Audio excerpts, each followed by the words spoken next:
दोस्तों, क्या आपने कभी ऐसी जगह देखी है जहां दीवारें खुद बोलती हों, जहां सन्नाटा इतना भारी हो कि आपकी सांसें भी बोझ लगने लगे और जहां कदम रखते ही आपको ऐसा लगे कि कोई आपकी हर हरकत पर नजर रख रहा है। हाँ दोस्तों, ऐसी ही एक जगह है, एक हवेली जिसके दरवाजे तो खुले रहते हैं लेकिन उससे बाहर कोई भी नहीं निकल पाया।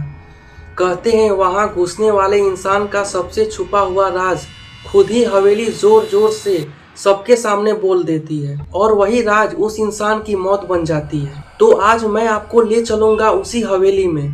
नमस्कार दोस्तों, मैं हूं प्रशांत उपाध्याय और ये है एक हवेली की दहला देने वाली कहानी। एक गांव के किनारे पर खड़ी थी वो हवेली। दिन में टूटी फूटी दीवारें और झाड़ियों से भरी खिड़कियां, लेकिन रात होते ही उसकी खिड़कियों से आती थी अजीब सी रोशनी।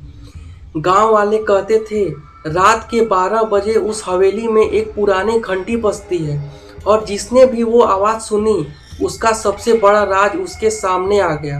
फिर चाहे वो इंसान बचा हो या ना हो, लोग उस हवेली के आसपास भी नहीं जाते थे क्योंकि कहते हैं वहाँ की हवा तक इंसान का मन पढ़ लेती है। एक रात 5 दोस्तों का ग्रुप, राघव, समीर, विक्रम, आकाश और कबीर गांव के चौक पर बैठे थे। किसी ने हवेली का जिक्र छेड़ दिया। राघव हंसते हुए बोला, ये सब बकवास है, भूत प्रेत कुछ नहीं होता। समीर ने चैलेंज किया, अगर सच में हिम्मत है तो आज रात चलते हैं हवेली, देखेंगे कौन सा राज खुलता है। सबने मान लिया। टॉर्च और कैमरा उठाया और रात के ठीक 11:45 पर वो पांचों पहुंच गए उस हवेली के दरवाजे पर। दरवाजा पुराना और जंग लगा हुआ था।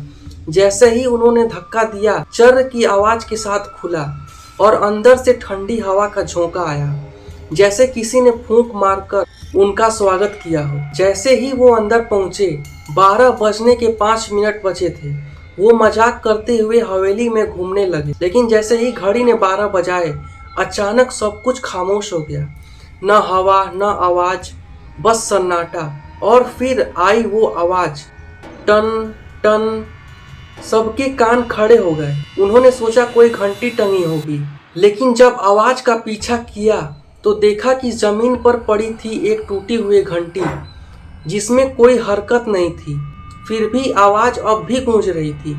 समीर बोला, ये कैसे हो सकता है? घंटी टूटी हुई है फिर भी आवाज आ रही है। राघव ने डर को छुपाते हुए कहा, अरे छोड़ो, शायद हवा से कोई और आवाज आ रही हो।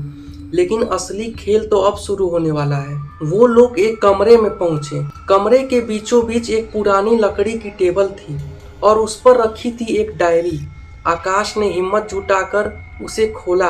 पन्ने पीले और सड़े हुए थे। उसमें लिखा था, जो भी इस हवेली में आएगा उसका सबसे छुपा हुआ सच खुलकर सामने आएगा और वही सच उसकी मौत बनेगा। सबने मजाक उड़ाया, लेकिन जब उन्होंने अगला पन्ना पलटा तो सबके चेहरे का रंग उड़ गया। उस पन्ने पर लिखा था, आज रात 5 मेहमान आएंगे, राघव, समीर, विक्रम, आकाश और कबीर। ये देखकर सबके रोंगटे खड़े हो गए क्योंकि वो पांचों के नाम साफ साफ लिखे थे। पहला शिकार राघव। अचानक दीवार पर खून से लिखा हुआ कुछ उभरने लगा। सब चौंक गए। दीवार पर लिखा था, राघव ने अपने भाई को मारकर जमीन हड़पी थी।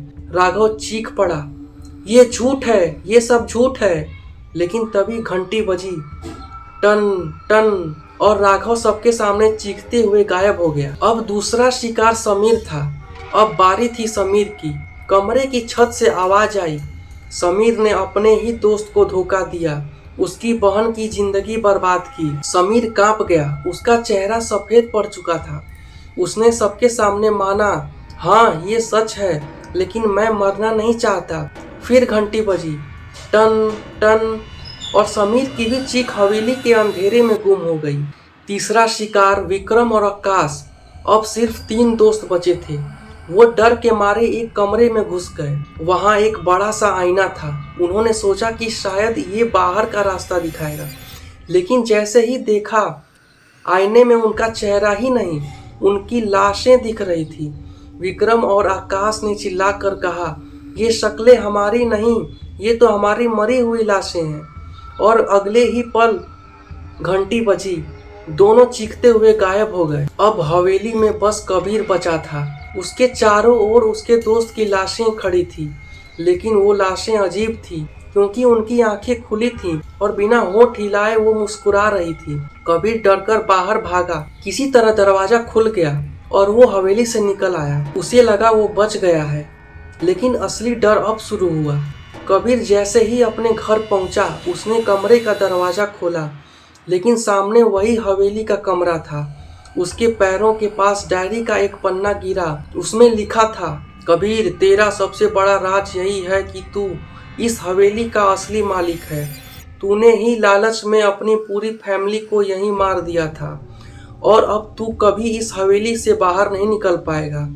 घंटी जोर जोर से बजने लगी, टन टन टन, और कबीर की चीख हमेशा के लिए हवेली की दीवारों में कैद हो गई।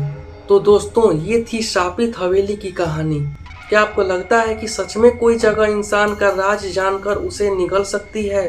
कमेंट में जरूर बताइए। मैं हूँ आपका प्रशांत उपाध्याय और अगली बार फिर मिलूंगा एक और डरावनी कहानी को लेकर। धन्यवाद दोस्तों।